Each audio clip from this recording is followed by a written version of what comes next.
What's up, everybody? So today I want to talk about genetics, DNA. I want to talk about, are we bound by our genetics? Okay, so what that means is if our parents did something, is that going to affect us? So I did a little research on this. I looked it up, and I'm going to include a link below, a couple links describing basically this whole phenomenon, and it's known as epigenetics. Okay, so basically what this is talking about is our body's ability to not be bound 100% by DNA. Basically what this is talking about is that our DNA will actually change based on what we do in our lives. And obviously, the good thing is that a lot of these things that we can do, that we can control, can be transferred down to the next generation. So that means that even though your parents might have lived a totally unhealthy GMO lifestyle, I'm not saying anything about GMOs, I'm sure you can imagine what I think about them. I think they're bad. Only because they're sprayed with herbicides and pesticides, and I could be totally wrong. Remember, I am often wrong, okay? At least I can admit that, right?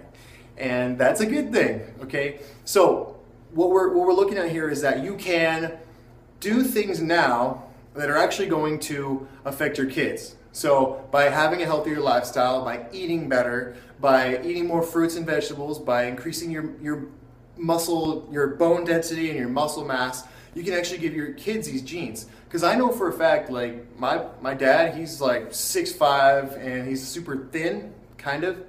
And my mom, she's like 5'6", 5'5". So what do you know? I'm like 6 foot right in between. It's like I'm a combination of both of them. I don't know, it's crazy. So basically what we're trying to find out here is what types of things can we do to make sure that we pass on better DNA for our kids. Okay, so this whole thing, everything we're trying to do is all based on trying to make ourselves better for our future generations. And I'm not sure what your parents did. I know that a lot of people were sadly misinformed, and they still are. And I mean, maybe they're not. Maybe people know more than they act like they do. Sometimes people ask me that they think being a vegan is crazy, or they think that like I starve or something. I tell you what, I pig out like way more than my friends. The difference is the types of foods I'm eating. I'm eating foods that are better for the planet, that are sustainable for the planet, that are better for my body, and are going to give my kids better DNA, better genetics. Okay, and I really care about paying it forward. I care about my future and my children's future in there. So I talk about that a lot. I think that it's almost like, let's say you're 25 and you know eventually you're going to be 35. It's like imagining now that you're caring about your 35-year-old self. So it's like, think about the kids that you might not have, but you might have, or the kids you do have that are really young. What are we going to leave them 10 years from now? Because guess what? They don't have a choice, okay? We are their choice. So if you know something is not healthy for you, you wouldn't let your kids eat that, right? And I mean, I certainly wouldn't. I have in the past. Knowing what I know now, it's like, it's my moral responsibility to do something about it.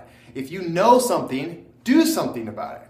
So this is a really open community, and everyone's really into that. I really appreciate everyone being here. Please like, comment, subscribe, send your friends. Okay, we're gonna get rolling more and more and more into this. I just want to kind of get out there, just kind of how I feel in general about all these things.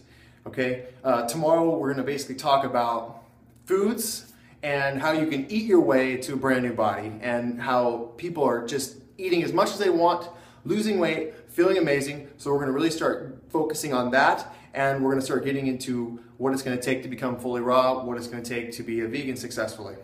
Okay, thank you.